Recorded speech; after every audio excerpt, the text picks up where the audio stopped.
Hey everyone, you're listening to Fantasy Uptick. I'm Jeremiah Blue, and today we're going to be talking about fantasy baseball sleepers. So with that, let's just jump right in. I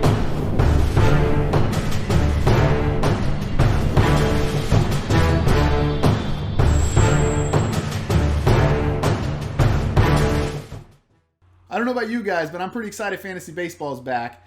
And I'm sure most of you guys, like myself, are getting ready for your drafts this weekend because it kind of dropped on us last minute. So what I'm going to do is I'm going to basically break down some of the sleepers that I'm either taking or waiting on, or they're the last person in that particular position that I feel comfortable drafting, right? So that's basically what I'm going to break down here.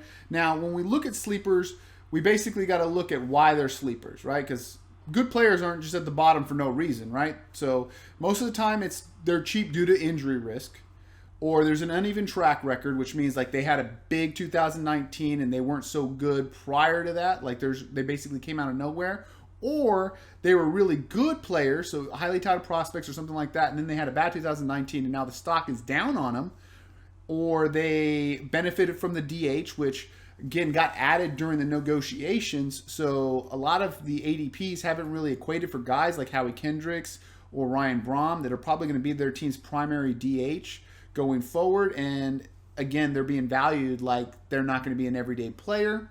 Position flexibility, being that it's such a short season, being that the pandemic's going on, being that I expect a lot of COVID-related injuries or missed starts, guys with position flexibility is going to allow you to move some of those guys off the bench and put them on your roster. I think position flexibility this season is going to be more valuable than most seasons. So being that that's the case, I think the position flexibility players are being undervalued. And then guys that might have got new roles for whatever reason, maybe somebody stepped out, like David Price hasn't come back, and now Stripling might be able to be the starting pitcher for the Dodgers, so he would be a value there. And then I do wonder on this, and I want to get your guys' opinion. Now, let me know in the comments what you guys think about players that have had COVID. Because like players like Joey Gallo, are you avoiding them or are you going after them? I think this depends a little bit on whether or not you have an IL spot and how your league is kind of set up. So if it's one of those like set your lineup and there's no adjustments throughout the week, you can kind of allow people to be on your bench and kind of wait out this short season. But if it's one of those where you can constantly make daily adjustments, you can't have injured players on your roster. The season's going to be too short for you to be holding on to a guy like Joey Gallo, who could end up being like the MVP, right? Are you targeting guys that have had COVID? I know I am. That's just my initial thought is like, if you've had COVID already, or you're going through COVID now, and I have an IL spot, and let's say you're out for that first week of the year, and I can put you on the IL spot and replace you with some random person off the waiver wire, then I have a good feeling that you're not going to hit COVID in season because you've already had it. Now, I don't even know if that's true. I feel like if you've already had COVID, the chances of you getting COVID a second time are less, but I'm not a doctor, so I might be completely wrong there. If I am wrong, let me know in the comments, and let me know what you're thinking about doing with those guys, because if it's a player that has not had COVID, right, what I'm thinking is once they get COVID, they're going to be quarantined. That's 2 weeks out of this shortened season that they're out, and that's assuming that they get over it immediately, right? Like they don't have any setbacks, which these are professional athletes. I honestly don't feel like any of them are going to have any setbacks, but I mean, look at Freddie Freeman. He was having issues coming into the season. Now, I think he'll be ready for the start of the season, and if he's not, he'll start off on the IL for maybe a week, 4 days. So I don't see any reason to drop him, and he's already had COVID. So in theory, he would be less likely to get COVID. At least that's the way I think it works. Anyways, let me know in the comments what you think about that. So let's go into this, right? So here are some of the guys that I am valuing. So first of all, my strategy is going starting elite pitcher early. So a lot of the guys that I'm going to be looking for sleepers are going to be bats. I'm looking for these guys to basically start for me because I'm going to try and hit starting pitching early. Now, don't get me wrong. I'm going to let the draft fall to me. If you look at my last mock draft, I actually went bats kind of early just based off the way the draft fell.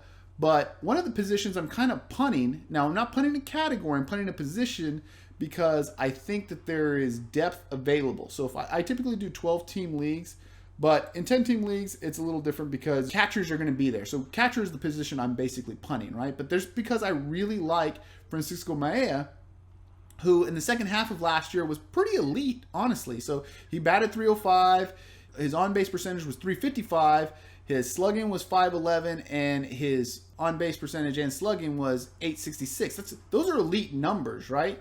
And I'm really been waiting on him. Again, this falls into what I was talking about, as in it's an uneven track record. So he had a great minor league, and he wasn't that great in the majors. And I think people don't realize that he had that second half, but obviously we've seen him be good. He was projected to be good. He was one of the highest touted prospects just a couple of years ago. And this year he's taken over for Austin Hedges. He's already passed them in the depth charts. So again, this is a guy you can get almost for free at the end of drafts. And that's basically where I'm taking him, at the very end of drafts. Now, I've got an ace in the hole in case somebody else also likes Maya, which he could obviously be he can be on somebody else's radar, which right now I might be taking Isaiah Kinner anyway, because it sounds like he's going to be the starting third baseman for the Texas Rangers, and he's got third base and catcher eligibility. So in this shortened season, if you can get an everyday player to play at your center position, that's going to be great. I wouldn't even mind taking him as a late flyer anyway if he becomes good. Now I got a guy that can fill in for Maea on the days he's not playing, because catchers don't play every day, and I've got a guy who can fill my third base spot. Assuming whatever I end up with at third base, he can play there. Now, he doesn't have a history of being good, but this spring he was pretty hot. So again, for a late flyer, for a guy that if he can keep this up, would basically be a league winner, because it would be so valuable in the catcher position, and getting him for nothing at the end. And now I'm not wasting a high round, an early pick on a catcher to keep up with the real Mutos of the world, right? So center, that's basically what I'm doing. I'm kind of punting that position. There's a lot of good sleepers out there for center. I've been doing too many football videos, but there's a lot of good sleepers out there at the catcher position. And again, that's the one I'm actively punting, right? These are ones that I let the kind of draft fall to me. So every other position, I let the draft fall to me, and then these are the guys that I'm like, okay, if I get to this point, this is the guy I'm reaching for. And you're going to notice a trend here.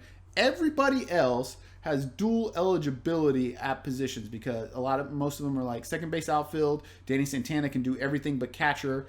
Tommy Edmonds is second and third plus outfield, and then Mark Cannon is first and outfield, right?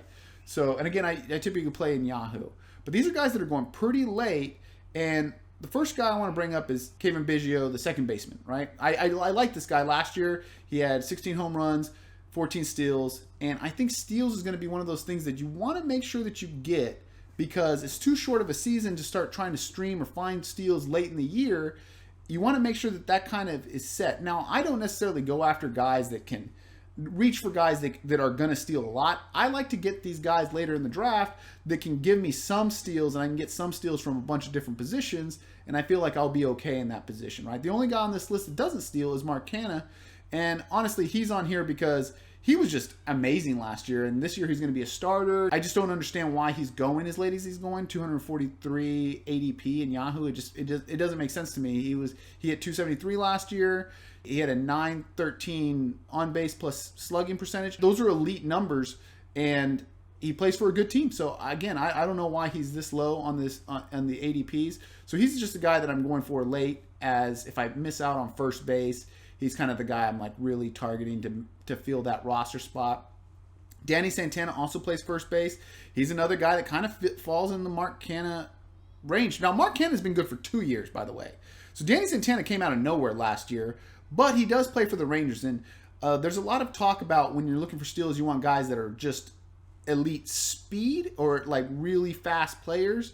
But I don't necessarily only look at that. I want them to be on a team that likes to run, right? So last year, the Rangers ran or stole bases or stole base attempts or whatever you want to call it is more than anybody else in the league. So Danny Santana plays for that team. And this year, instead of being all over the diamond, he's going to be at center field. He's going to be the everyday center fielder for the Texas Rangers, which means that he's going to have like, I feel like players play better when they're at the same position all year long. They don't have to worry about what they're doing defensively. They can focus on their bat. Last year he had 28 home runs, 21 steals. Again, this is a guy that can do that 2020 on a normal season. Well, he did it 2020 on last year. So again, he was good last year. The only reason he's as low as he is, which is being his ADP is at 149 right now, is the fact that essentially he came out of nowhere last year, so people aren't believing, which that's fine. I'm not necessarily a big believer either, but I do like him here as a sleeper because all he has to do is do exactly what he did last year, and he fits at every position. The position flexibility, I go back to it, like let's say I go Biggio and I get Danny Santana, and then I end up with another shortstop and my third's filled. Like, I can still move Danny Santana to the outfield, or Biggio gets hurt, I can move him there. I can move him to shortstop if that guy gets hurt. It's just like I'm so flexible because I have a guy like Danny Santana that can play all the different positions, and he's a 2020 potential guy. So again, I don't know why he's going this low. I get the fact that he was like a 1-year wonder kind of, but this year he's being deemed as a starter. Texas believes in him, and therefore I believe in him going forward in my draft, especially at the price that I'm paying for him. Now, if he was going where, Jonathan Villar is going, I wouldn't be drafting him. I'd honestly rather have Danny Santana than Jonathan Villar. And Villar's going way earlier. Remember, Villar, it went to a different team. So are they going to run him as much as they did in Baltimore? I don't know. So again, I would rather have a guy that a known quantity that at least Texas believes in him. Therefore, again, I do. Tommy Edmund is another guy that I like because he's going to hit for average, and again, he's going to get you those steals. So he's going at a range where I can get him second, third, or outfield, and at 142, I like the value there. And again, I'm looking for steals, and in a season like this, I don't want to go after too many Chris Davises that are just going to wreck my average, and it's going to be so hard to come back from if they go on a slump. Guy like Tommy Edmund, he's going to hit 300, and he's going to give me steals, and I got position flexibility with him as well, right? Now, Kevon Biggio, you might go, well, Kevon Biggio, you like him, and his average is terrible. And that is true. But he's got an on-base percentage that doesn't match his average. So he's got a good eye. I think he just needs to be a little bit more aggressive, and he's a young guy, and I believe in him. I believe that his average is going to go up because all the other numbers are good. His counting stats are good, and the reason his counting stats are good is because he constantly gets on base. So a guy like Kevon Biggio, I'm huge on because I expect the average to go up based on the fact that his on-base percentage is so elite. There's such a vast difference from a 234 average and a 364 on-base percentage. It's just they usually don't swing that, or that margin is usually not that big. Now, if you're in an OBP league, look at Kevon Biggio, because if he keeps the standard that he had last year, he was a major value there that a lot of people who play in average leagues don't realize. And then, so then I go to pitcher, right? I go to pitchers. Julio Urias is basically one of my favorite pitchers to draft this year. Even when I go pitcher heavy, if I end up in a situation where I can draft Julio Urias, I typically take him because he's honestly got Cy Young stuff. He's just never had the opportunity to be a starting pitcher like for the full season, and this is such a short season. There's not going to be no strings on Urias this year. So again, I'd even reach for him a little bit. He's going at 152. I love him this year. He's like my favorite pitcher to grab late. Rich Hill, he's changed locations. He's playing for the Twins. Another thing that I didn't mention is like you might want to look at schedule. Twins have a great schedule, so I like getting players that are pitchers that are pitching for the Twins because the other teams in that division just don't score many points. So you get Rich Hill, who is where he's at in his ADP strictly because he wasn't going to start at the beginning of the year. He always has injury issues, and he's old, but this is a short season. He's healthy currently, and every time he pitches, he's basically an elite pitcher. So again, at the price you're getting him at 2.2, it's at 222.2 is what his ADP is currently on Yahoo. So at that ADP, give me Rich Hill all day. Now, granted, you're going to have to reach a little earlier because there are smart people that will see Rich Hill and reach for him because they know what he's capable of. But he's not going early because people aren't seeing him on the little draft board, right? Because he's not available there because he wasn't ranked accordingly. The other guy that news basically just came out that he's going to be the number 2 Yankee pitcher and that he is healthy is James Paxton. And similar to Rich Hill, and honestly, Julio Urias, the reason these guys are here is because they've had injury issues in the past. But all three of these pitchers are elite pitchers. If all three of these pitchers play all year long, pitch in their rotation, like they're going to be elite. They're going to give you elite numbers because that's what they've done in the past. These are elite pitchers that are going super late. Now, I don't think there's a lot of guys like this out there. That's why I'm talking about these specific three, and I still lean to draft elite pitchers early in the draft because you're going to want elite pitching. Like, I know a lot of people are saying, like, just wait on starting pitching, and I don't understand why, because you have to win the pitching categories too in Roto, right? And that's what I think everybody should be playing. I know a lot of people are, they die on the hill of head to head, but in the league, in a season like this where the season could end on any day, Roto is the best way to go about it, because as long as everybody in the league knows, once the season ends, and whoever's in first place on that date is the winner, right? So the next thing I want to talk about is closers, which is the last part of this, but Giovanni Gallegos is a guy that I've been talking up all offseason, and I'm kind of bummed that Jordan Hicks just basically is out for the year now. Now, a lot of people might not catch that news, so keep an eye on Gallegos. He hasn't showed up to camp yet. Maybe he's dealing with COVID.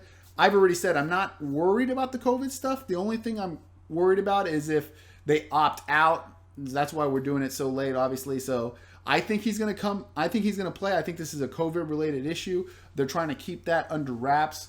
But if he is being quarantined, that means when he shows up, I don't think he's going to have COVID anymore. So you might still get him at a discount. He's being drafted with teams that are bad. He's on a good team, and he's a good pitcher. Again, this is one of those guys that I just think is a mega steal at closer, and I'm going to be targeting him in all my leagues. And then the last guy here is Jose Leclerc. So, again, I think the Rangers will be a little bit better, and I am a Rangers fan, so maybe I'm being a little bit biased here, but there's really nobody who's going to replace Jose Leclerc. The season's so short, they're not going to be moving him out of the closer role. They're going to let him go out and be a closer. He's not a guy that's going to be traded, even if they were eliminated mathematically at some point from the playoffs, not like Kirby Yates or Ken Giles, because he doesn't have that kind of rep. Plus, he's on a 4-year deal where a lot of these other closers that are on bad teams or potentially bad teams could be traded at the trade deadline. And then typically when a closer's traded, they don't go and become the closer for a winning team, because they typically have a established closer. They become the setup man, and they're just adding another arm to the rotation. Now, they could eventually take over the closer job, but I mean, that's not a game that I'm willing to play. If I'm going to take a guy from a team that could be bad, like the Rangers, and is going in this location with the Kansas City Royals, and at this low level like the White Sox and all these other like Pittsburgh closers, I want a guy that A is going to keep the role, and B is I'm not going to be on a team that I think is going to be that bad, and they're going to be at least competitive or going for it towards the end of the year, and is not going to lose his closer role, right? So that would be my 10th guy. So if I go through my list, and I threw a lot of names out there just giving examples, but guys that I'm really targeting again are Francisco Mejia at catcher. At first base, I want Mike Canna. I want Mike Canna. At second base, I want Kevon Biggio. Shortstop, I want Danny Santana. Third base, Tommy Edmund. And again, those guys are all multi-positional players. So like basically they all play outfield. Tommy Edmund plays second base. Danny Santana plays everything. Canna and Biggio both play outfield themselves, right? And then when I go to pitchers, the 5 pitchers I really like is Urias, Rich Hill, James Paxton, and then my closers are Gallegos and Leclerc. And those are essentially my sleepers. So that's it for today's show. Thanks for listening. Remember to like and subscribe. And again, tell me what you guys think about this whole COVID thing. Do you think that those are going to be players that you're avoiding, or players that you're targeting based on the fact that maybe it's going to be a little less likely that they get it again, right? So, till next time, see ya!